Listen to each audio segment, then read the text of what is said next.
Hi everyone, it is Monica here from TVandPopcorn.com, and I am here to give my review on Gotham, which is right now season 2, episode 5, and it is called Scarification. That's the episode name, which I'm so glad I got that right the first time because as I kept trying to say it, my tongue kept getting twisted, but I'm happy. I got it out. So cool. So, let me go ahead and tell you guys what I'm thinking about Gotham so far. I absolutely love the show. I could tell you this.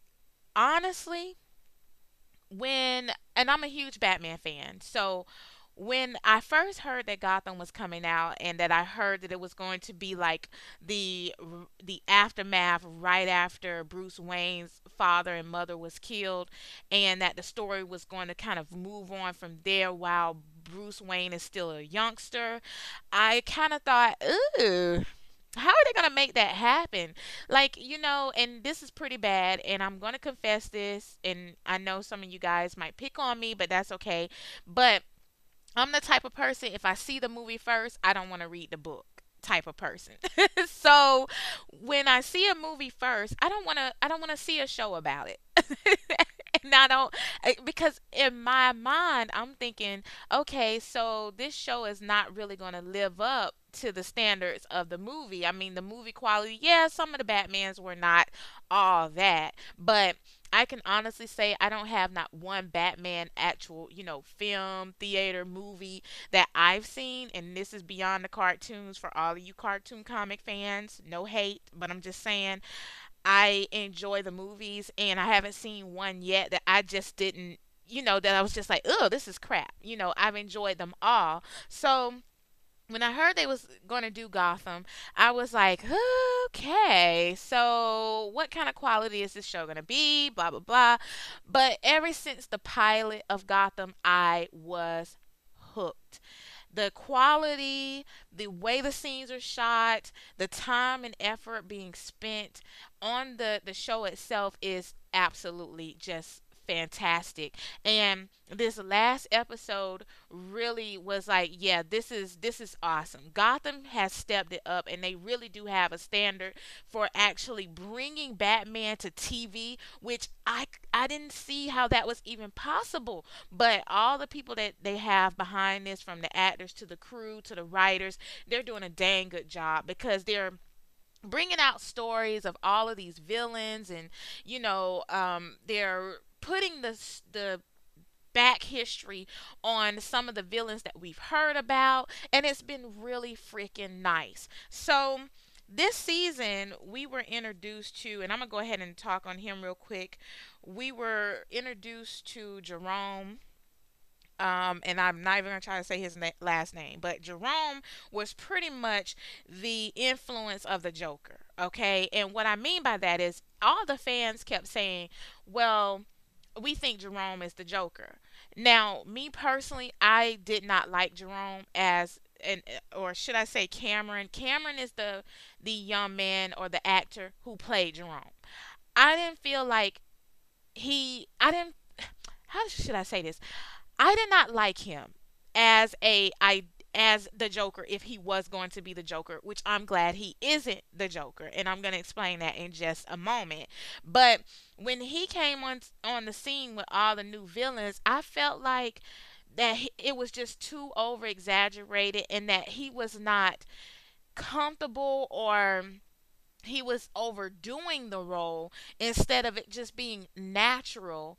And I didn't want to watch this whole season with him acting the way it was because it seemed like he hadn't yet gotten his groove as Jerome or as the Joker if he was going to be the Joker, which it did kind of seem that way. He was dancing all around all the time, he was laughing all the time, he had that smile just like the Joker. So a lot of the fans were like, could this be the Joker? And a lot of fans liked him, and a lot of fans were rooting for him. But me personally, I was just like, ugh. Every time he came on the screen, I'm like, come on, get this dude off already. So I really felt like he had not relaxed in that role yet. And for good reason, because they did not give him time to relax in the role. So what ended up happening in, and I do believe it was the third episode, and I'm gonna look real quick, you guys. Yeah, it was the third episode called "The Last Laugh," where Jerome was actually killed by, and I call this the villain, quote unquote, maniac puppeteer, and this is Theo Gallivan, which I'm gonna get to him in just a second. But Theo ended up killing him after he sent Jerome out to like put on this show in front of all of Gotham's kind of rich, and they were doing this charity thing, and Bruce Wayne was there. And so what it is Theo is wanting to become like the new face of the hero of Gotham. Okay, so he's setting himself up all the while he has the intention of bringing down Bruce Wayne and killing Bruce Wayne, because after all, Bruce Wayne is going to be the one to carry the family name, which I'm going to get to that in just a second. So I did not like Jerome, but I can tell you this on the third episode, because on the second episode I was like, come on, you guys, this sucks. I don't like this dude, and no hate to the actor, because I'm pretty sure he's a good actor. I'm just saying how I feel as someone watching the show. Okay, so I'm kind of on the edge, like, really, you guys, this cannot be the Joker. You could find someone who could play him a lot better, a lot smoother. And so they end up killing him off, but this was freaking brilliant how they did it, because at the end of episode 3, we see Jerome. He's laying in the morgue, and he has a smile on his face and blood running down, kind of like just like the Jack Nicholson Joker of the Batman movie. Okay, and so then you see all of these people, these crazy villains, and these children who, oh my gosh, are probably gonna give their parents HE to the double L, and they're laughing and smiling and practicing, kind of imitating and mimicking him, which is why Jerome is now seen as the influence of the Joker. So when the Joker comes out, if he comes out, and I have to do some research, maybe I'll cover that maybe in a blog post or another review, but I don't know. If they do decide to bring Joker on, then definitely Jerome is going to be the influence of him. I don't know how far along that's going to be, but I thought that was absolutely brilliant, and I gave them like two thumbs up for that final scene, because it was freaking gripping, and I was like, wow, well played, well played. Was so glad to see Jerome gone, but I know that a lot of the Gotham fans were not happy about Jerome only lasting a few episodes in his little, I guess you could say, villain mission. I don't know, but I love you guys. I'm not hating. I'm just telling you how I feel about it. I'm just saying. So let me move on to my next villain of Gotham, and that is Oswald, aka Penguin, played by Robin Lloyd Taylor. And let me tell you something. This dude is playing. He is acting the heck out of this freaking role. Is he's just. I love the Penguin. I really do. I feel sorry for him, and I want to beat him up at the same time, which is so good.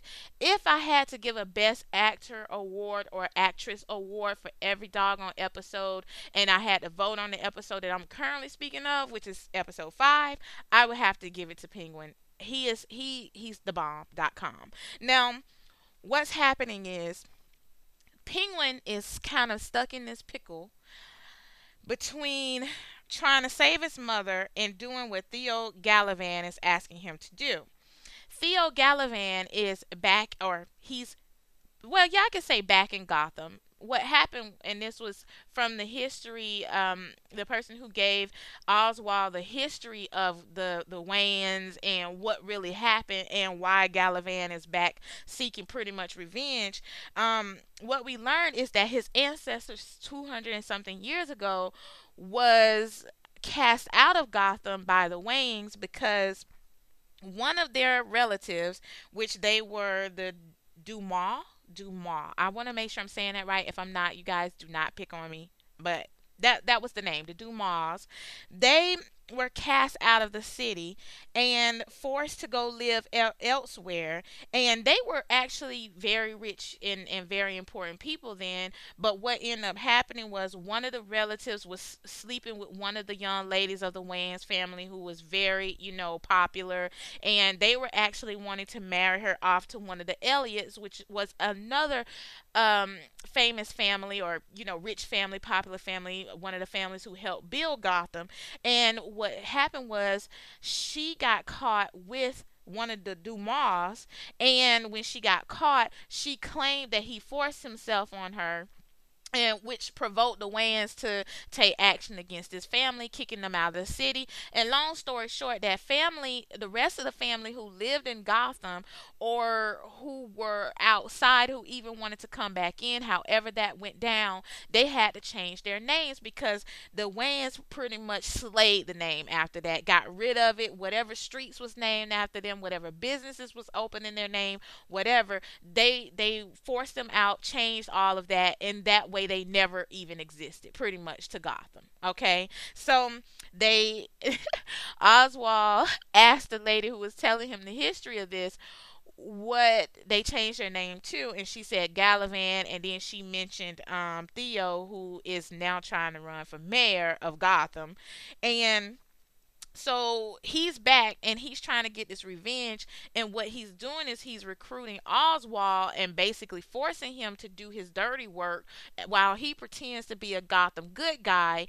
And Oswald is doing it under duress because Theo and his crazy behind sister Tabitha has his mother. Okay, so what we're seeing here is Oswald, which is why he's getting the history on Theo, is he's trying to find a way to get from under the claws of Theo, and that way kind of have something against him that he could toy with him with to kind of get him out of doing all the things that Theo is now asking him to do.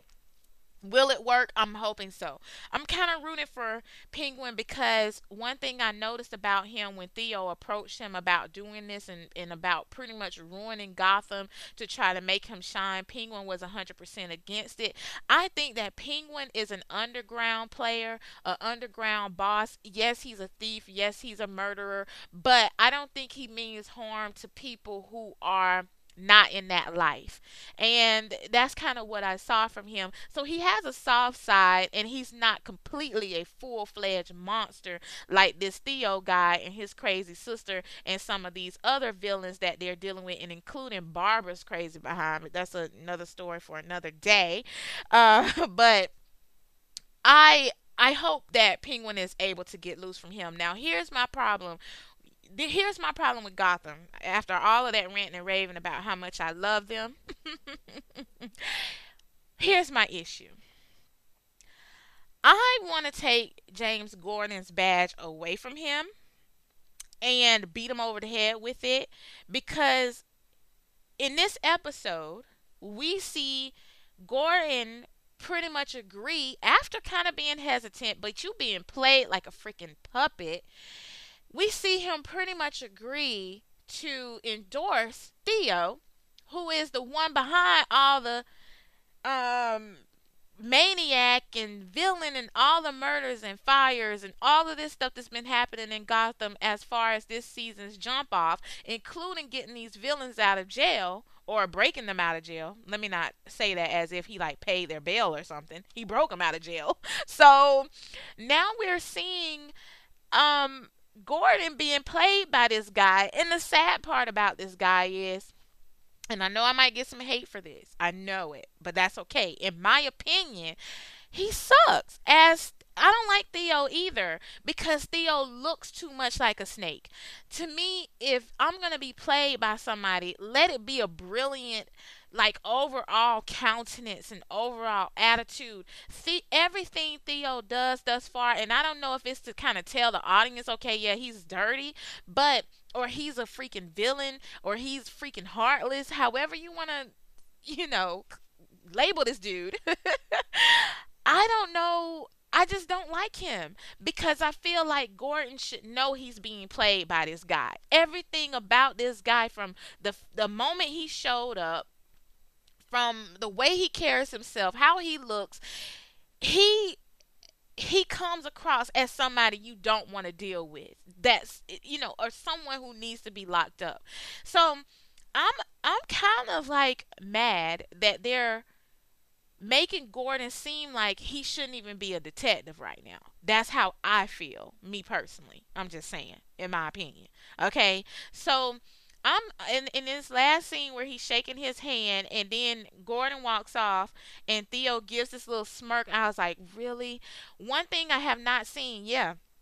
Okay, so there's a new captain in town, and he's coming in, and he's getting SWAT teams together, or squads together to go in and bust the crime up in the city, which is all well and good. But what's really tripping me out is there's been no real investigation as to how those villains broke out. But I do believe Gordon, he knows that Jerome's father didn't do it. Jerome's father, number one, was very old. Number two, he could not see. He had problems with his vision very badly. So he had a hunch that, okay, even though it appears that he was the one behind all of this, he said, I don't think he is. And of course Harvey's crazy, but which I love Harvey. He's such a good balance to Gordon.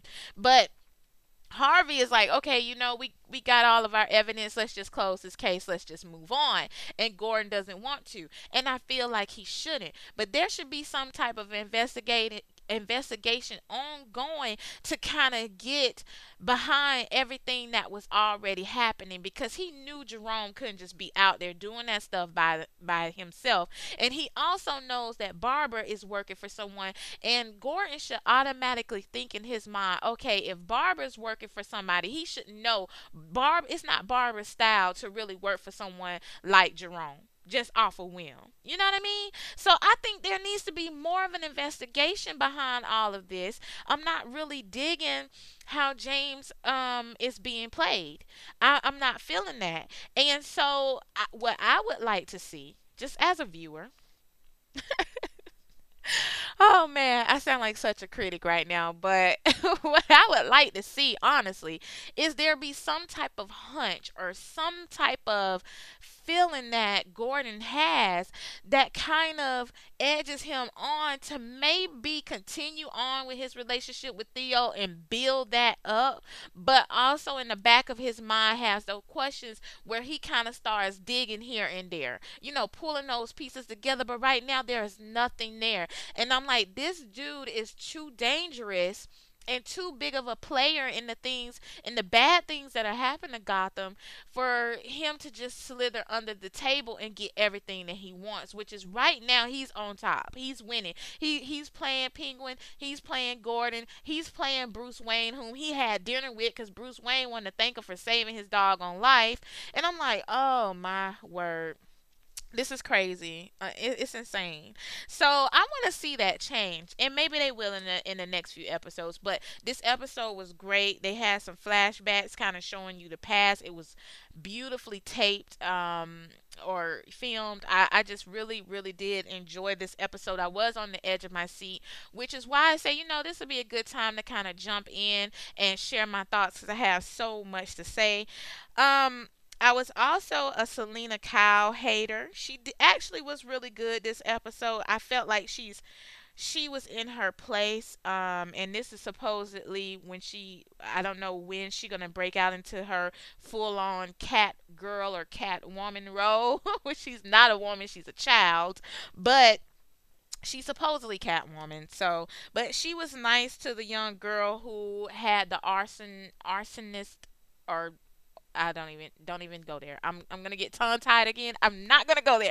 But her brothers were into blowing things up pretty much. And they were trying to recruit her because another brother was killed by Gordon, and so they ended up trying to recruit her to go on these missions to burn up these buildings. They were hired by Penguin to get the job done after he was made to do this by Theo because Theo has his mother and is threatening to kill her. So this young lady, Selena Kyle, actually helped her and helped her escape when she was almost just so close to getting caught by Gordon and the other fellow cops and detectives who were going after them, trying to prevent them from starting another fire. And they also found out that all of these fires are being set to buildings that are owned by the Waynes, but they are kind of like those hidden type, in somebody else's name or name something else, but is actually all going to the Waynes type of thing. So we have all of that going on, and Selena Kyle, I can give her some credit this episode. She was good. Don't really, I'm not her fan right now, but she did good in this episode. So I'm really, really looking forward to seeing what happens next. It is so much going on in Gotham. So what we're left with right now is Theo is pretty much trying to get people to endorse him for mayor. Mayor. I always say mayor. I don't know why. Don't pick on me, you guys. And Gordon is getting ready to endorse him because Gordon is very popular and very well respected, amongst the fellow officers. So Theo feels like Gordon could get that vote. We also see in the end of this episode that someone who helped the Dumas family, with their escape and their seclusion and all that, he came back, and of course he's stating that they want Bruce Wayne dead. So we find out that that is one of the end games. So Theo pretty much wants to take over the city, and he wants Bruce Wayne dead because, of course, the Wayne's family ruined his family name and pretty much made them have to change their names to something else because they were shamed. So that's what we're left with. We'll see how it goes. How long will Gordon be dragged into this? How long will he blindly accept that this dude is any good? I don't know. The sad part about it is Penguin is doing more investigative work than any other detectives on the show right now, which is really making me mad. Will Penguin share this information with Gordon? Will he use Gordon to his advantage? Because even though they have kind of like this love hate relationship, he knows that Gordon will help when the right information comes across his desk. So maybe Penguin will use that to his advantage in a way to get his mother back. And before I go, speaking of that, he already set a plan in motion before the episode ended where he cut off Butch's hand. Poor Butch. He's been tossed back and forth between Fish and Penguin. It's just been like, wow, poor Butch. Penguin had him sitting at a table drinking and drinking and drinking, and I felt the more he told him to drink up, something was coming that was gonna hurt, which is why he was telling him to drink up, so it'll kind of mask the pain that he was about to feel. But my thing is, and I don't know if the plan is going to work, but what he's doing is he's sending him into Theo's home to pretend as if Penguin feels like he's the leak or the snitch or the rat, whatever. And so in that way, Theo can kind of bring Butch under his operation, and then Butch behind the scenes can find a way to get Penguin's mother out.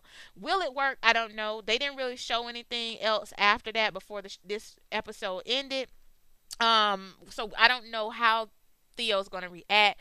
But what Penguin's his logic is, if I cut off your hand, it'll kind of bring back that memory of what happened to his family, and maybe he'll take pity on him. That's kind of the angle that Penguin is going with right now. So that's what's happening in this episode. I am definitely tuning in and hooked on it. I want to hear your thoughts on Gotham. What are your predictions? Who do you like? Who are your favorite characters?